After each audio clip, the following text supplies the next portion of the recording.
Hi everyone, can you hear me? Yeah, we can hear you now. Yes. Hi,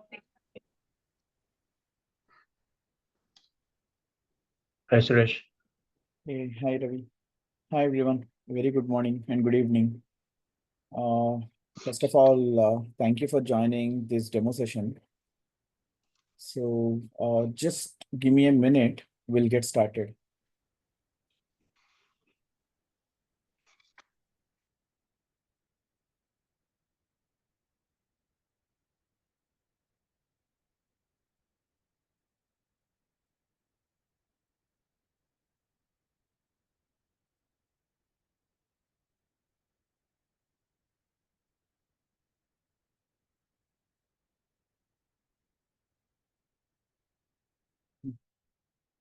So let's get started, guys.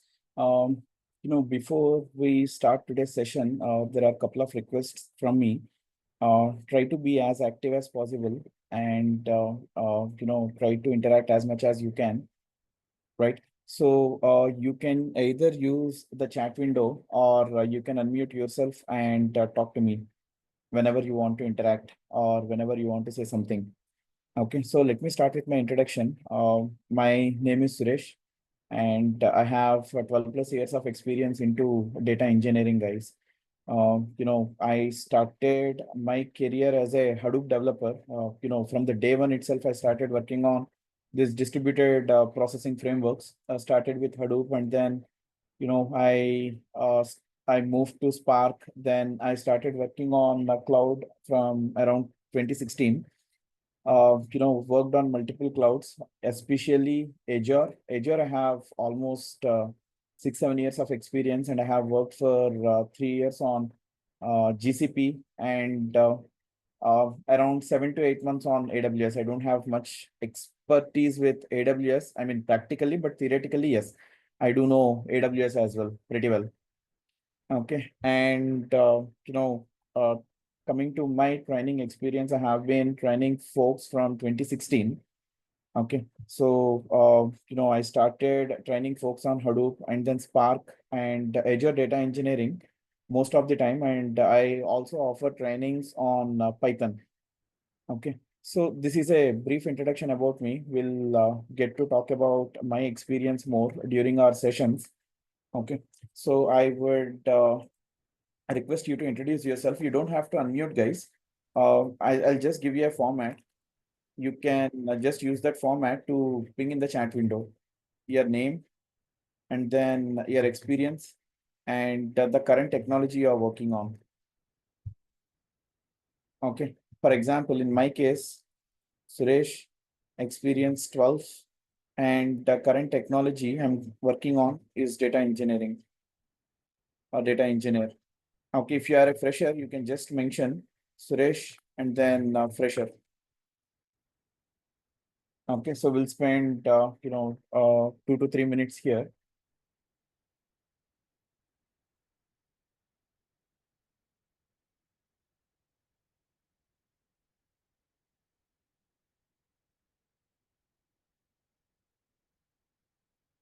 Hey, hi Bhargav, ETL admin. Okay, so you're working on Informatica Teradata. Yes, Suresh. Informatica Power Center, IDQ, BDM, IACS, IDMC. Got it.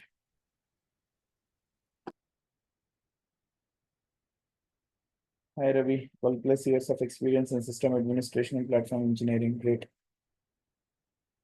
Hi Funny, .NET full stack. Great. Hi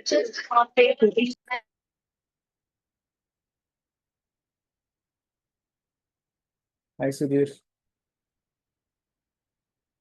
Hi Sri Lakshmi. Hi Ashwant, 4 plus experience data engineer. Okay. So data engineer on a cloud or what tech you are using? Hi, Suresh. I'm Yashwant. So the tech stack is we are currently working on on-premise. Hmm? Hadoop? So Teradata and Airflow. Sorry, Teradata and Airflow. Okay, Yeah. So we are planning to move to cloud maybe within 3 months or 6 months. got it. So I just came to the training purpose. Sure. So basically, you're gonna work on a migration project. Currently, yes, we are working on a migration project. Got it.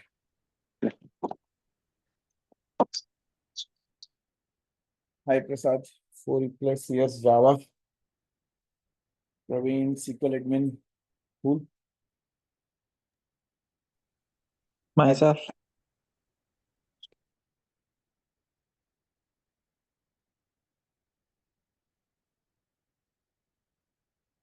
Hi, Prati. Abnisho ETL. Hi, Gauri Shankar. 8.6 years working as a cloud DBA. Great. Hi, Hanmant. 10 years of working ETL developer with Informatica and Teradata. Wow.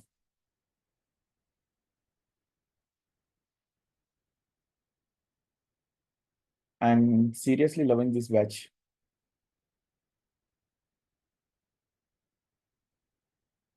Okay. So let's get started, guys. Today I'm gonna talk about few things. I'll not be deep diving into any technology or technology related terms. Okay. So all I'm gonna do for next 30-40 minutes is, walking you through what this course is all about and what would be covered as a part of this course and what you can expect from this course and what you can expect post this course. Okay. So these are the few things which I'm gonna cover today. Okay, and probably we'll spend last 10 minutes or 15 minutes for any Q&A if you might have. Okay, so let's get started. Uh, so firstly, most of you are coming from a data related background, either from an admin background or from a traditional ETL background or, coming from a programming background, which is really good to know. And I see a couple of freshers as well. Okay, so I mean, that's how, any batch of mine would comprise of, but that's okay, every single concept will be starting from the scratch. So, for a few folks, you might feel few topics you already know, but you'll have to bear with me, right? So let's try to understand what exactly a data engineer does or what exactly data engineering is. Any idea, guys?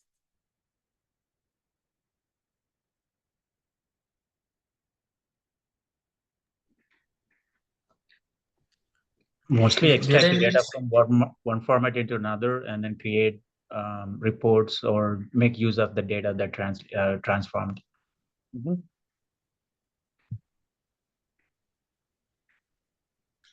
Any other thoughts? it's most like end to end, like from right from the extraction, transforming, loading, and generating the reports from the data warehouse they create. Mhm. Okay. So let me take a bottom-up approach here, guys. Okay. So when we talk about data roles, right, we have briefly three different roles. One is a data engineer, and the second one is a data scientist, and the third one is a data analyst. This role is not that, familiar these days. Okay, but data analysts used to play a very important role in my early days of my career. Okay, so but let's talk about these roles, what we have. Okay, so like I was mentioning, right, let me come from bottom. Okay, so at the end of the day, whatever the businesses we are working for, they need to make decisions. Okay, so they need to make decisions, decisions for what? You can think of it as a strategies or business decisions for upcoming quarters, or it could be budget allocation, or it could be, leads generation. It could be anything, guys. At the end of the day, they need to make some decisions, and those folks are there for the same reason. And for them to make those decisions, they need some evidences or maybe some insights. Okay, so they'll have to go back and analyze what happened in the past so that based on that they can actually take decisions for the future. okay, for the upcoming, quarters or upcoming financial year or whatever it is, right? So what do you think would help them to make those decisions? Or what do you think is currently being used mostly for helping them to take those decisions? Yeah, mostly data in different formats. Yeah, so that is a very raw product, but I would say ML, AI, ML.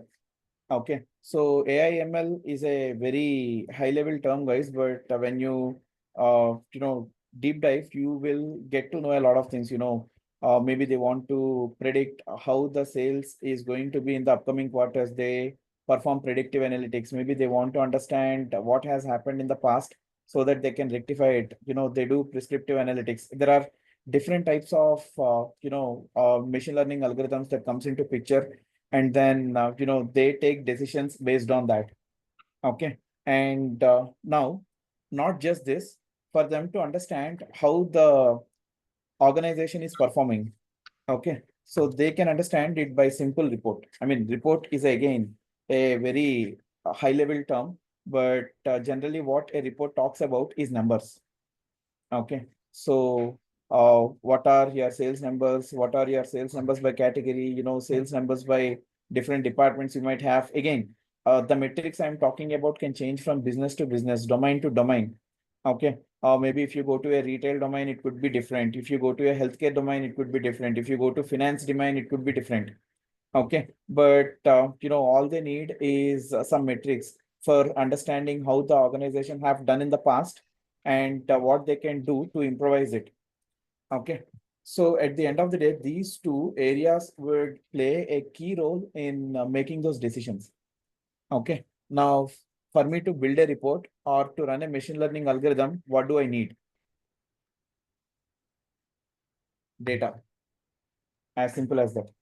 Okay, for running any machine learning algorithm or generating any report, all I need is data. Okay, now who generates this data?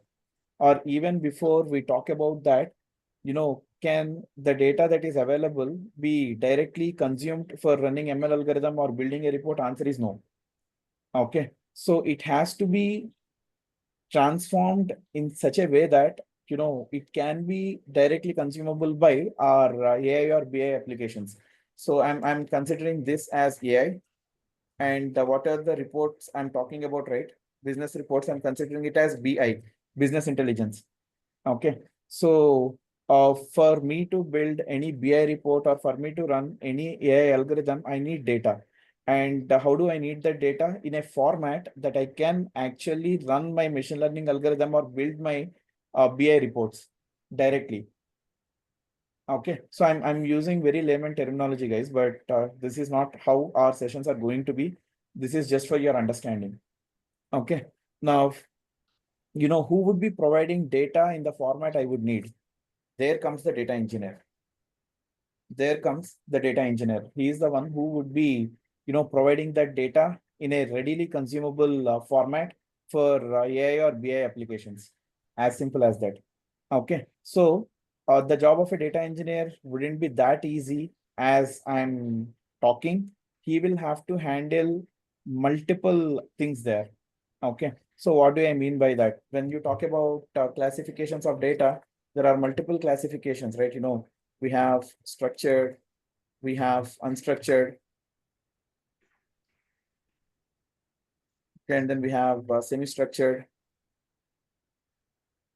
And then, another classification is based on relevancy, right? We have transactional data and we have historic data. Okay. And then we have different types of processing we do. One is batch, second one is real-time streaming. Okay. So, what are the two classifications I mentioned there? Structured, unstructured, semi-structured, transactional, historic, they are all for data classification, guys. But when it comes to batch and real-time streaming, they are how you process your data, whether you want to process your data once in a day, twice in a day, or maybe once in a week, that comes under batch. Maybe you want to process data in real time. That comes under real-time streaming. Maybe these jargons or this nomenclature might be little, I mean, might sound like, little French and Latin for the folks who are new to data, but, I'll be walking you through all these things during our sessions. Okay, but, what I'm trying to tell you is we have different types of data and the different sources of data from. Okay, maybe that source could be a simple Outlook attachment. It could be a SharePoint drive. It could be a SFTP server. It could be an on-premise database. It could be an on-premise data warehouse. Okay, so it could be a REST API, right? There are many sources from which you can get data from. Okay, so a data engineer basically should be able to handle all these types. Okay, doesn't matter what type of data we are dealing with, doesn't matter what source of your data is. Okay, and doesn't matter how you are processing it, batch or real-time streaming, we should be capable enough to handle all these types or all these processing types or data types, and then transform the data and provide it in a way that it can be directly consumable by our data scientists or data analysts. Okay, so that's the whole point, guys. That's what data engineer does. As simple as that.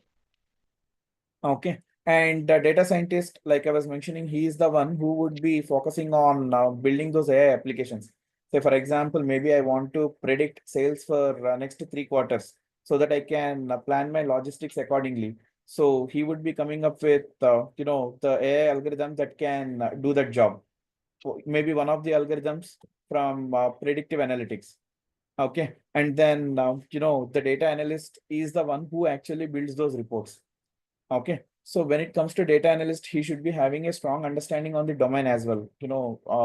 Not just learning Power BI or a Tableau, one of the reporting tools won't do for him. For him, he should have strong understanding on the business. Okay, the domain which he is working on. Okay, so he will be the one who will be building these reports, which can actually talk to the senior business persons, or it could be any C-level folks in your organization. Okay, so this is a high-level introduction to different data roles we have, and we are talking about data engineer. Okay, now whatever I have explained in the layman terminology, right? That can be technically called as E, T, and L processes. Okay, so E stands for extract, and then T stands for transform, and L stands for load. Okay, so in cloud, you will hear ELT instead of ETL. Okay, E stands for extract, L stands for load, and T stands for transform. Okay, so it doesn't matter whether you are doing ETL or ELT. At the end of the day, we expect data to be presented for running our AI and BI applications.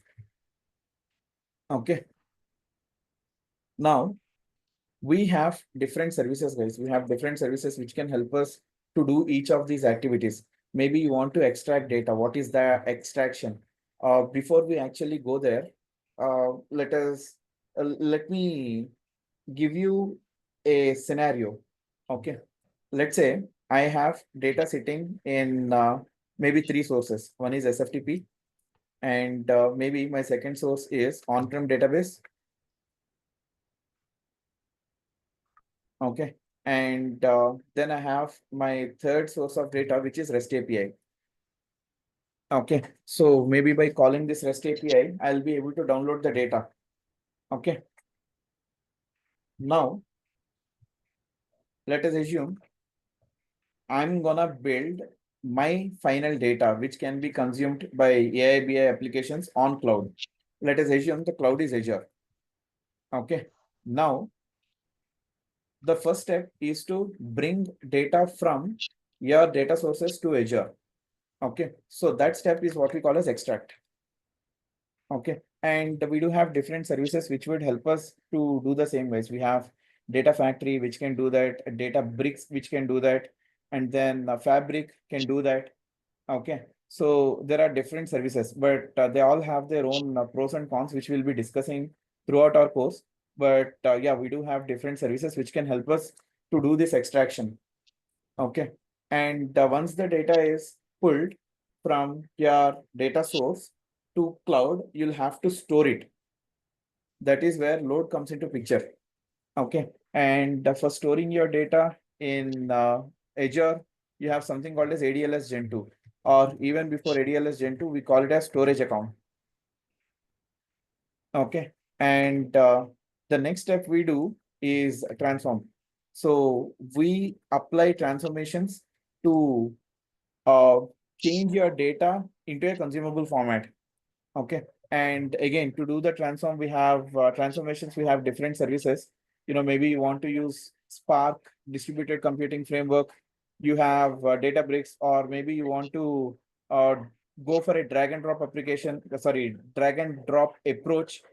You have something called as data factory, and maybe you want to use SQL dominant approach, writing stored procedures and other things. You have Synapse Analytics. Maybe you want to do all of them in a single service, which which gives you the additional AI capabilities as well. We have Fabric for the same. Okay, so these are the different services in Azure Cloud which would help you to do these operations, guys. Extraction is what we call as data ingestion, ingesting your data from your source to the cloud, and then loading, you'll be loading it into a storage account, and then we have transform. We would be transforming our data, by applying all the business logics. Okay. Now, just like Azure, in other clouds as well, we do have similar tools, guys. If you go to GCP, we have GCP buckets for storage. And then for extraction, we have different tools. Okay, so we have something called as data prep, we have data flow, and then we have pubs up there. Okay, and then we have BigQuery for warehouse operations. And then we have data proc for developing our Spark applications. And then we have, there is one data ingestion uh, service, guys. That's okay. Okay, so we have different services in GCP as well. And just like GCP, we have AWS, same thing. ACP, sorry, AWS storage is S3 bucket. And then Databricks is a PaaS service. So PaaS is platform as a service. So Databricks is available in the clouds.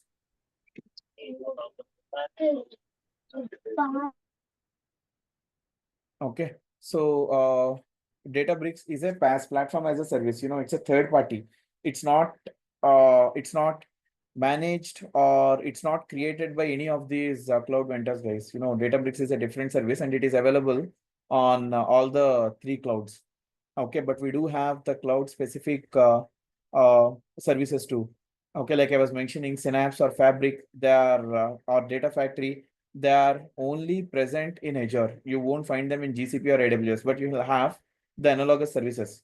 Okay, likewise in AWS, we have Data Fusion, which is analogous to Data Factory, and then we have something called as Redshift, analogous to Synapse Analytics, and we have S3 bucket, analogous to storage account, so on and so forth. Okay, so I'll be providing that comparison chart as well towards the end of this course. I mean, probably once you have got fair bit of idea on all the Azure services, but you go to any service, you will find the similar services.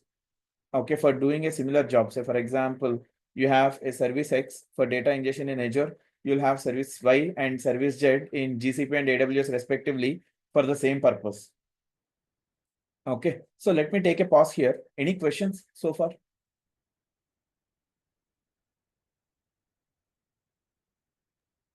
Yeah.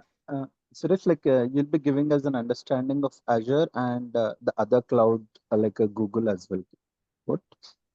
Google, I'm not gonna touch base anything on Google or AWS. This is purely a Azure. data engineering course. Okay. Okay, but it is a really good question, Ashwant. So generally, I answer this in Q&As, but just because you brought this up, though I'm teaching you my course using Azure Data Services, I'll not be teaching technology to you, but I'll be teaching data engineering problems and data engineering solutions. As simple as that. Okay. For me, data engineering is a different aspect altogether. Okay. So at the end of the day, it's the same transformations, guys. You do the same join, same union, same window aggregate functions. You do the same, group wise, whatever it is, right? You want to do it using SQL, you want to do it using PySpark, or maybe you want to do it using a UI based tool. Okay. These are the things which decide what service you will be using. As simple as that. But at the end of the day, if you don't understand what a join is, there is no point. You need to understand what a CDC is. You need to understand what an MDM project would look like. Okay. You need to understand what a data modeling is. You need to understand what file formats are. Okay. So it doesn't really matter whether it is Azure, GCP, or AWS. Okay. If you perfectly know one cloud, you can scale up on any other cloud. Okay, so you can just check it out. I'm not sure about US market, but Indian market, especially consulting firms, let's say even though they have a requirement on AWS, and if I'm good with Azure, they'll still hire me because they pretty much know that I can scale up real quick. Yes, yes. Okay, so in our course, I'm gonna focusing purely on Azure. And again, not the technology. Technology will anyhow learn, but my major focus would be on solving data engineering problems. Like, whatever we have discussed, right? What a data engineer does, how he handles multiple formats, multiple types, whatever it is, that is where I'll be mostly focusing on. Suresh, what is the basic knowledge you need to understand when your course started? Like, what is the basic prerequisites that you need to at least have this before you join the class or start the class? I wouldn't say them as prerequisites, but good to have knowledge, SQL and Python. Okay, because my course would be started assuming you know nothing. Mm-hmm. Okay, when I say you, every one of you. Okay, Yeah, because understand. we have a mix of people, right? We have freshers, we have mid-level experience folks, we have someone like Ashwant, who is already working on data engineering but want to scale up on other services. Okay, so we have people coming from different backgrounds, few folks coming from programming, testing, sometimes non-technical. Okay, so I assume you know nothing. Mm-hmm. Okay, so that's how I start. Okay, so But you said that the unions and joins and those are all SQL concepts, right? So you I will need get to into have. it. Okay. Okay, I haven't yet walked you through the content. Oh, I see. What Sorry. I'm Go gonna ahead. cover, but I'm gonna teach SQL too. So that's where I told you I don't expect you to have any knowledge. But the only thing I would highly recommend is to learn Python if you can parallelly, because this is not part of our content or curriculum, but you can still understand my course even without knowing Python. I can tell you how at a later point in time, but we'll stop this discussion here. Probably we can circle back once the content is covered. Okay. Okay. Please continue. Yeah. Yeah. Any other questions, guys? I guess I'm sorry. Just to put it into the two-line sentence, what exactly the data engineer is on a day-to-day. Like if you Mhm. explain to someone, hey, what is your data engineer role, or how do you explain data engineer to someone that non-technical? How do you say it? So day in and day out, I deal with data pipelines, as simple as that. So a Okay. pipeline starts from extracting till the transformation. Okay. It is cloud. If it is on-premise or even in cloud, people still follow ETL approach too. Okay. But at the end of the day, my job is to make sure my data is presented in a consumable format, as simple as that. And consumable format by whom? Could be any of your stakeholder. Mhm. Okay. I'll give you a simple example, Ravi. Okay. It's not just for Ravi guys, but every one of you. People, especially not coming from this background.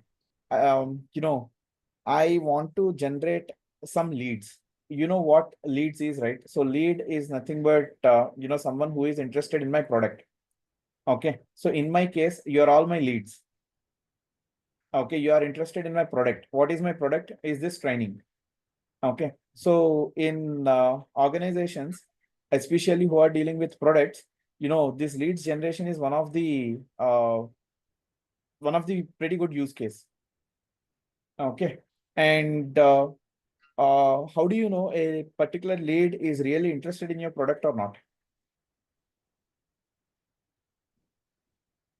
I'll tell you. So this is a very interesting use case. Okay.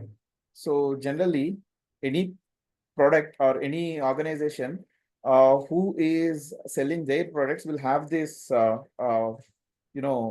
use case, guys, for sure. Okay, so leads, and the second one is contacts, and the third one is campaigns, what they run. Okay, and the fourth one is campaign members.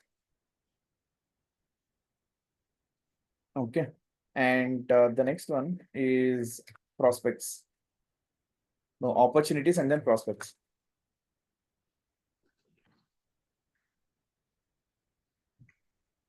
Okay, so I'll give you a simple example. I'm not going to take any big businesses. I'll be taking my business itself. What is my business? Training. Okay, so contacts are something which I already have in my contact list or with me, with my organization. Okay, so what is my organization? Career IT. Let's say all of you are already contacts for Career IT in one or the other way. Okay, so what we do is we run our campaigns. So example of our campaign here is this demo. Okay, so there is one more demo scheduled for next week. That is another demo. Okay, and who are my leads? Leads are something which I get. Okay, leads are something which I get. I don't have it with me, but I want to get the leads.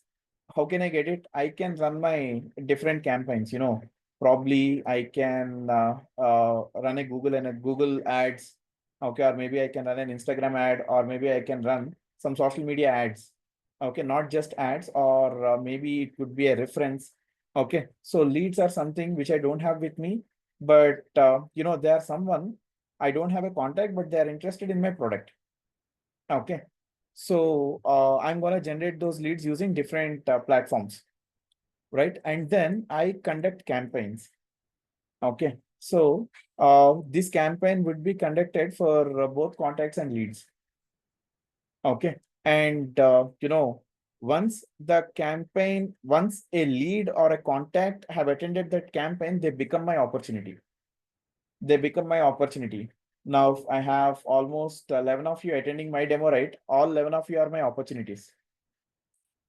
Okay, so because you didn't just saw the advertisement, you responded to it, you have shown interest, and you are my opportunity. Okay, so till I get you to join this session, whatever I have done are called as marketing campaigns. Okay, or what are the WhatsApp status you might have seen, or what are the email you might have got, or what are the phone calls you might have got, they are all marketing campaigns. Okay, so now you are all my opportunities, meaning, you are 70% my customers. Just that you'll have to convince yourself that my product is the best for you to continue. Okay, so that's where sales campaigns would comes into picture. Okay, so for example, Bhargav is really interested to continue this course. Okay, so but he wanted more understanding, or he might want a separate session. Okay, so we do that as well, right? So that's where those campaigns are what we call as sales campaigns. Okay, so any interaction that is happening from a lead from from an opportunity to prospect are what we refer to as sales thing. Okay, so there is a reason for explaining you all these things, guys. Okay, now there is something called as customer journey. So for example, the first campaign a customer have attended is email. He might have got an email, he ignored it, and after email He might have got WhatsApp status. He might have ignored it, and then he saw the same ad in Instagram, and this is where he have shown interest to join my demo.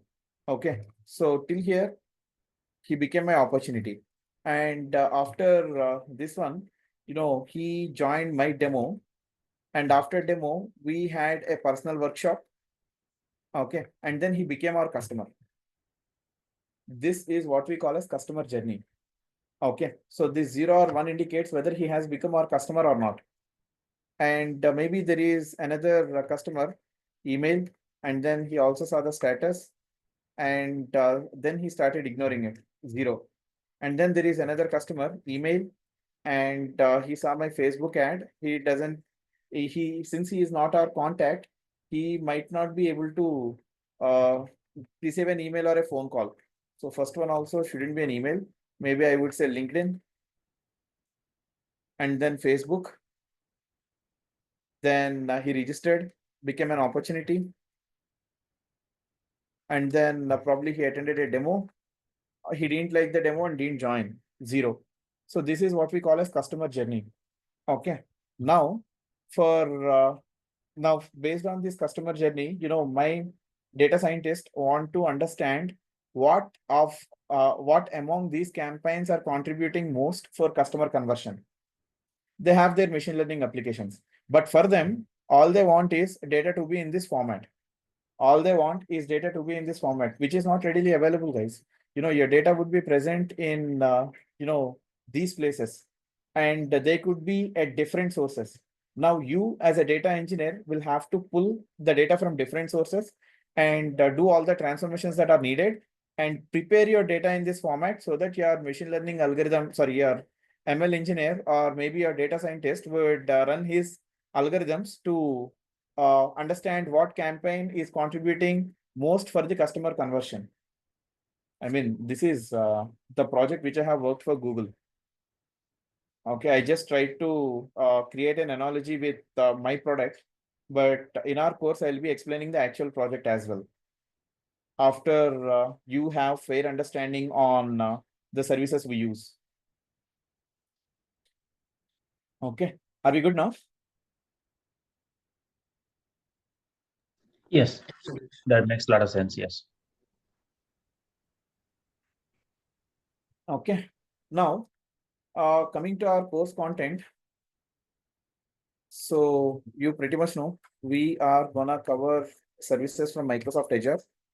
So we will start with the introduction to data, guys.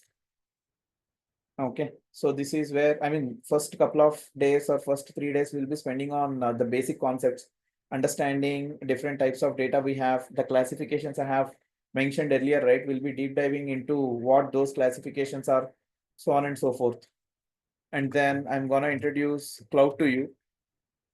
So here we're gonna talk about what exactly a cloud environment is, and we are going to talk about different types of clouds. We have public cloud, private cloud, multi-cloud, hybrid cloud.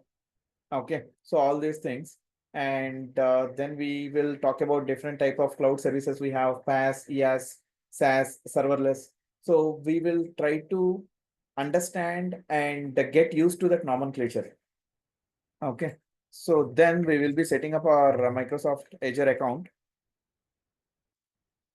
Okay, so here we'll be using a free trial account for 1 month, but our course duration is 2 months. So you will have to pay from your pocket for the second month. Okay, I'm not gonna talk anything about this particular point now. Okay, but there are alternative ways. If you want to spend on a completely premium, you will end up spending 5,000 to 6,000 INR for the whole course. I'm giving you the numbers. Okay. So how and when we'll do it, I'll be talking during our sessions. Okay.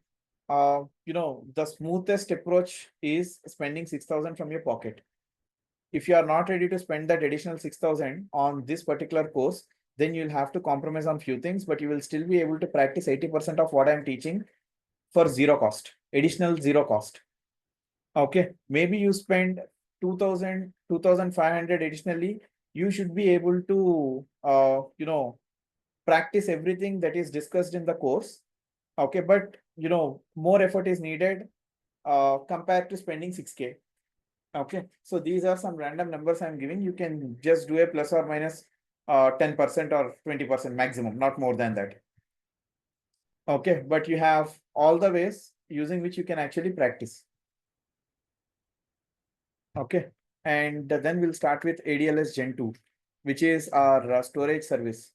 Okay, so here we'll be talking about a lot of things, guys. Different types of replications we have.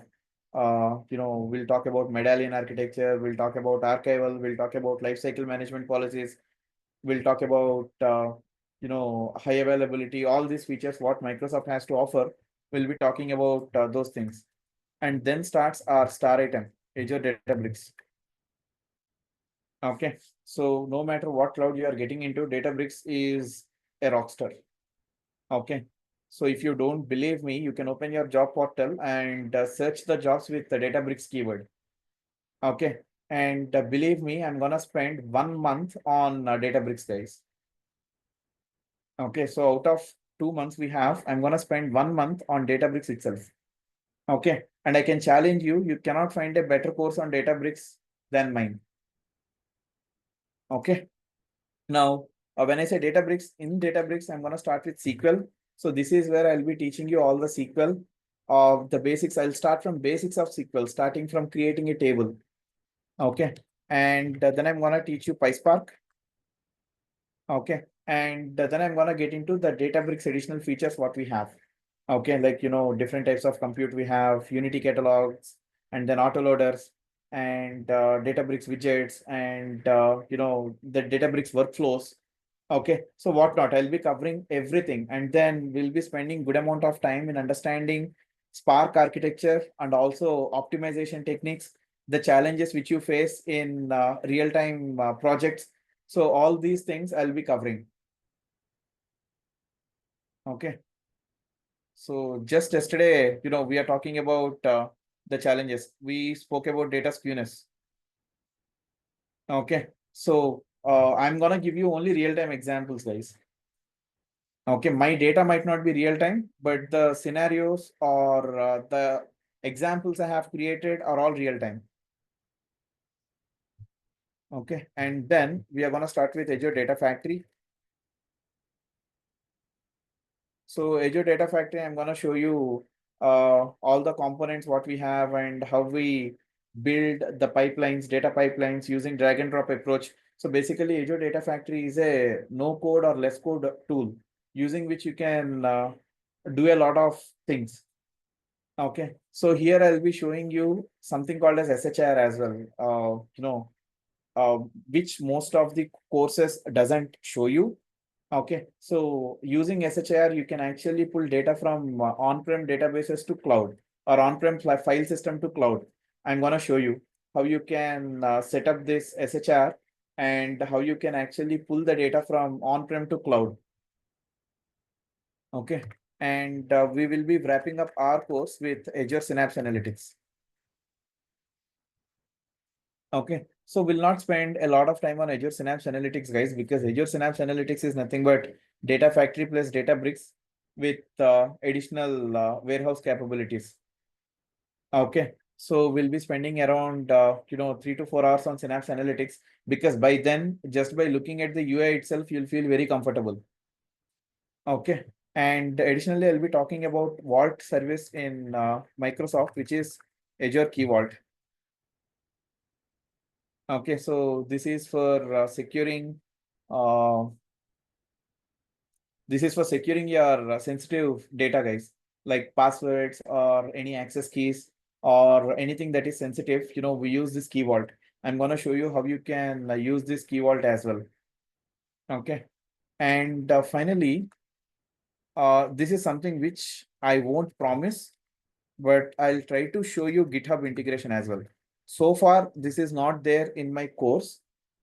Even for my current batch, the current batch that is happening, this is not there, but I'm planning to include GitHub integration as well from your batch. Okay, so anyway, this is going to be the last topic, meaning I'll have 2 months of time to get this thing up and running. Okay, so I'll be showing you, just in case, in any worst case, if I miss it, at least I'll try to provide you the recording, my recording itself. Okay, but I'm gonna cover this one as well so that you can understand how real-time projects work. What is your responsibility after writing the code? Okay, so this is what we have to be covered as a part of this course. And there are few other things which I wanted to mention, guys. These are the ones which actually come as Q&As, but I want to cover it upfront. Okay, just a moment.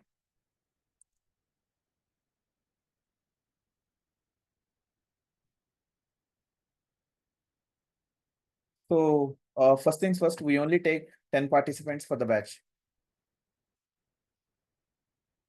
Okay, so I know you have 12 folks joined here, but this is very clear. We will take only 10 participants just to provide the focused approach. Okay, so we don't stop you from asking questions, or we don't stop you from interacting during the session. You have any questions, you are free to unmute, you are free to discuss and get your doubts clarified. Okay, so just to provide the quality training, the number of participants is limited to 10 participants, and it's going to be first come, first serve. Okay, so this is the first thing which I wanted to highlight. And second one is resume preparation support. Okay, so this resume preparation, I'll not be conducting any mock classes, guys. Okay, so it's going to be one-on-one. Okay, so with the 10 participants, I'll be spending 10 hours, 1 hour per participant. I'll connect with them. I'll try to understand their experience, their past experience, and then their current comfort zone. And then I'll be helping them with the resume preparation. I won't write your resume. Okay, let me call it out clearly. I won't write your resume. Okay, but I'll give you all the input so that you can prepare one. Okay, I'll give you the reference resumes, the reference projects, so that you can actually pick what is relevant to you and prepare yours. Okay, so once you have prepared it, I will be reviewing it. Okay, so what this step does is it will avoid you from making any rookie mistakes.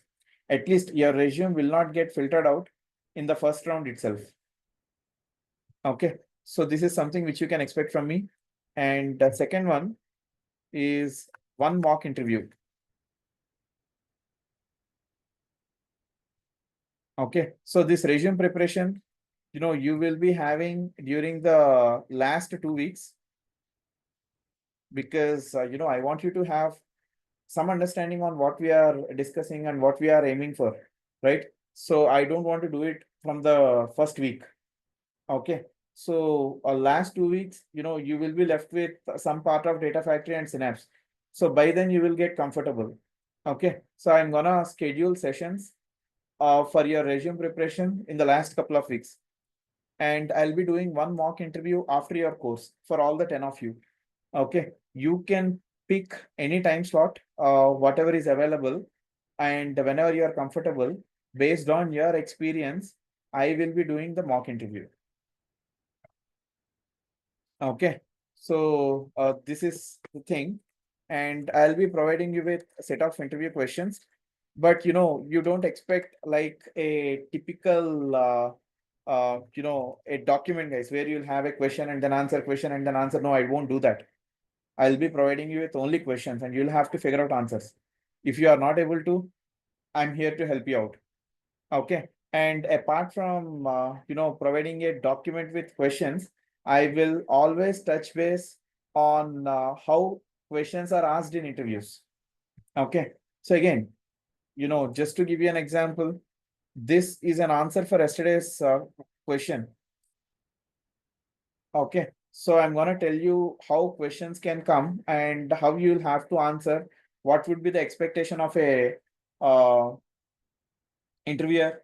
So all these things will be covered as a part of the course itself, but I'll still give you a questions dump, interview questions dump, just to make you feel comfortable. Okay, so this is something which you can expect, and you know, I'm gonna give you one end-to-end project after learning all the services. Again, end-to-end project, I'm not gonna use the regular sessions, but last session or last but one session, I'll be explaining you what the project need is. I'll be giving you the project document, and you will have to do the project by yourself. If you are stuck, you can contact me anytime. But don't expect my availability during weekdays because I'm also a working employee. But over the weekend, yes, I can definitely connect with you and help you out solving your issues if you have any. After 1 month, I'll be giving you the code of this project, end-to-end project. Okay. So this is something which I'll do so that you'll get an understanding on how things work in the real-time projects. Okay. And for me, my success is not completing this course, guys. For me, my success is you getting into a job. So that is where, you don't even have to refer anyone. People will ask you for my reference. Okay. So if you are really serious about job interviews, because multiple people join courses for multiple reasons. Few people want to know what's happening, few people join for knowledge purpose, and a few people would be choosing this course because they want to make a switch. And for these guys, I will be providing, what you call job description explanations. Okay, so once you are comfortable and once your profile is being marketed for data engineering roles, your interviews are scheduled, we can connect a day or couple of days prior to your interview. Okay, and then discuss the job description. So here I'm gonna give you insights on what questions you can expect and what areas you will be mostly focused on. Okay, so that I'll be helping you out with. Okay. So these are the things which you can expect out of this course, guys, and this is strictly 10 participants.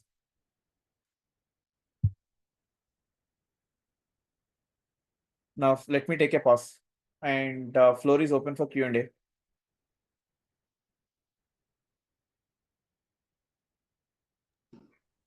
So Suresh, I'll start with the basic question. I know you said 2 months, that's 8 weeks. And how many days per week that the class gonna be, and how long is the each session? 5 days, Ravi. I'm very particular about my weekends. Oh, so Monday to Friday every day, 2 Monday to months, 10 Friday. weeks, Morning. 8 weeks. Correct. Okay. And you said 1 hour is the session or 45 minutes? No, 1 hour. 1 hour, okay. See, basically, I design my content in such a way that I can cover it up in 45 to 50 minutes. But the rest Okay. of the 10 minutes, I usually have that buffer for Q&As because Understood. Q&As is something which I can expect for sure. Okay. So sometimes it might overshoot as well, 5-10 minutes, but not more than that. In this data engineering or in day to day, how much coding is involved in this one? And I guess that's Python coding or any Depends other on coding. what source, depends on what service you are using. Okay. Okay. So you are using ADF, almost no code. Okay. Okay. You are using Databricks. I would say 60% code still. Okay. Even in Databricks, whether you are using SQL or Python, that also matters. And you don't have to worry about coding, guys. I'll tell you, once you are comfortable with SQL, right? PySpark is not a big deal. I'll just show you something which can make you comfortable. It's just that a different way of doing things, but knowing Python would definitely take you to the next level. But you can still manage is what I'm trying to tell you. Okay. PySpark, let's say, probably I'll pick some transformations, basic transformations.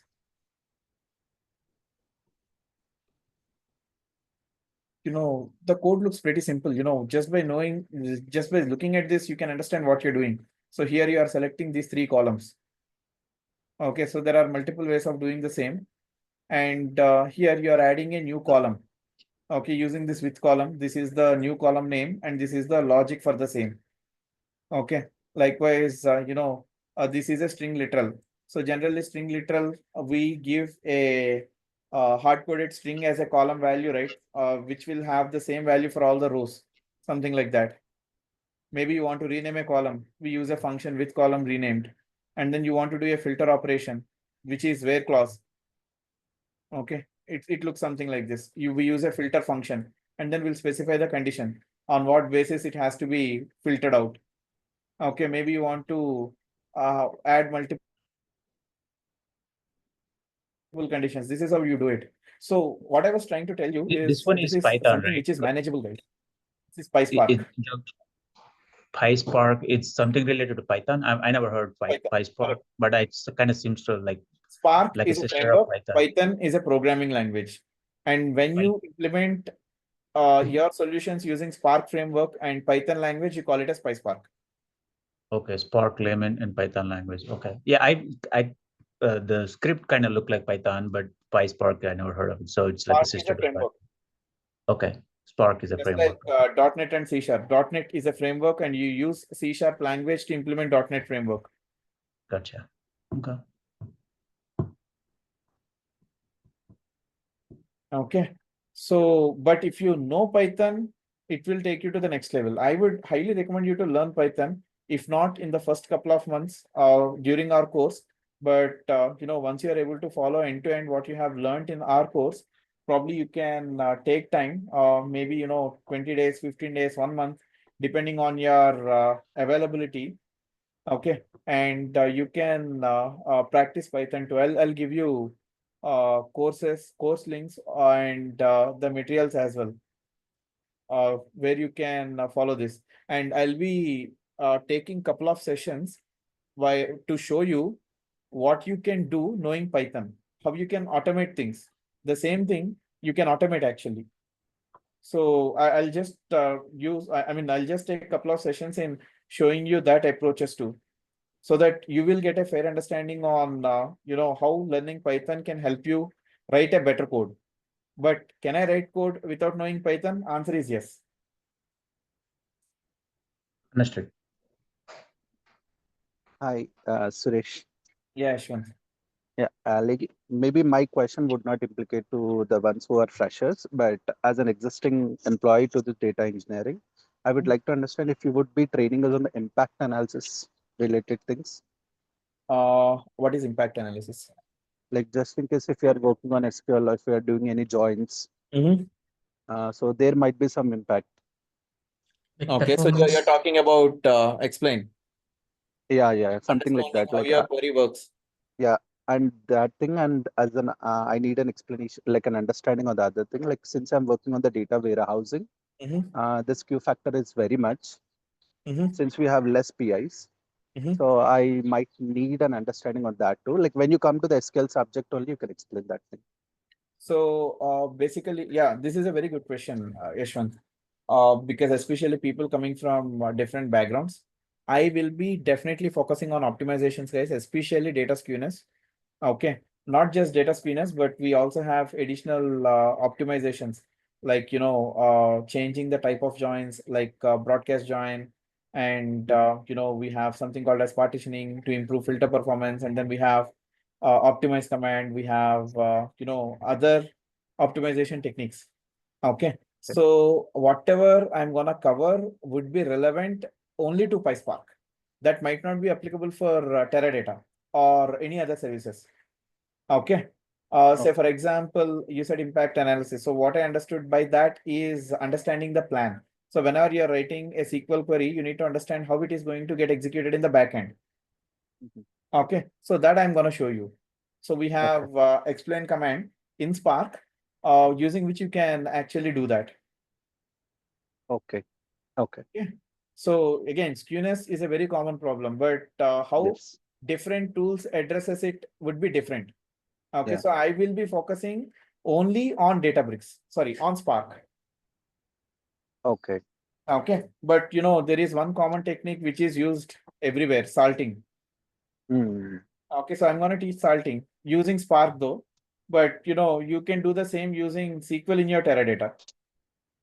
Okay. Okay. I have no knowledge with Spark. I'm working on SQL for the long time.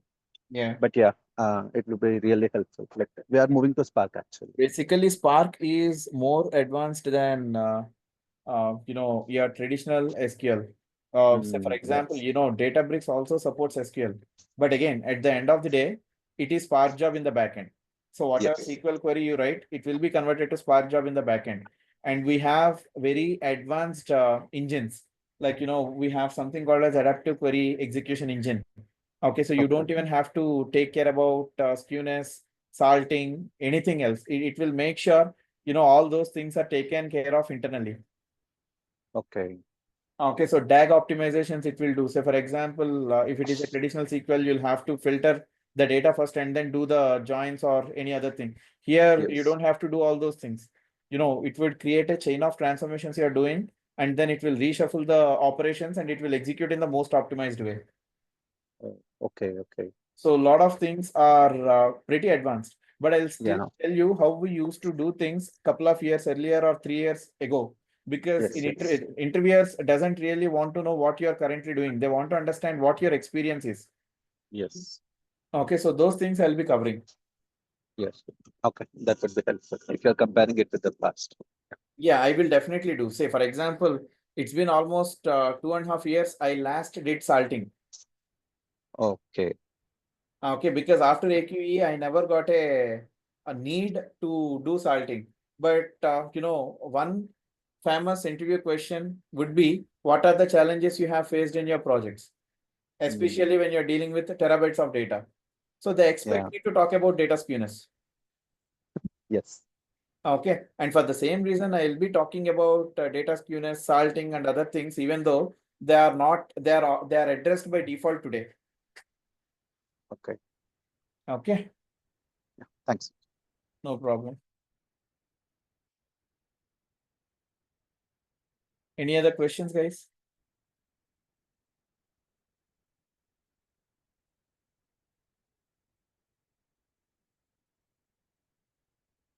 Cool. So if you don't have any questions, that's all I have from my side. One request from my side before you leave the session, please leave out a comment on how you felt about this demo, guys. Thank you so much once again for showing interest in our course and joining this demo. Hopefully, we'll see you in the sessions. Thank you all. Good day and good night. Thank you.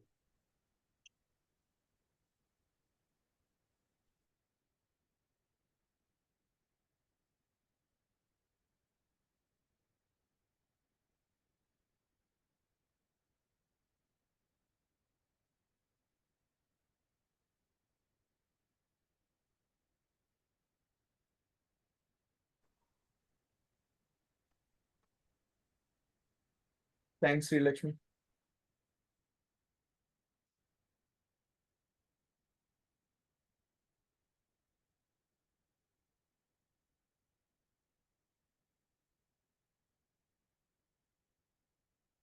Thank you, Ravi.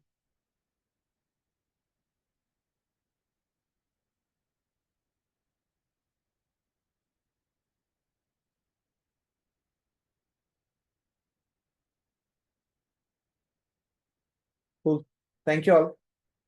Closing the session.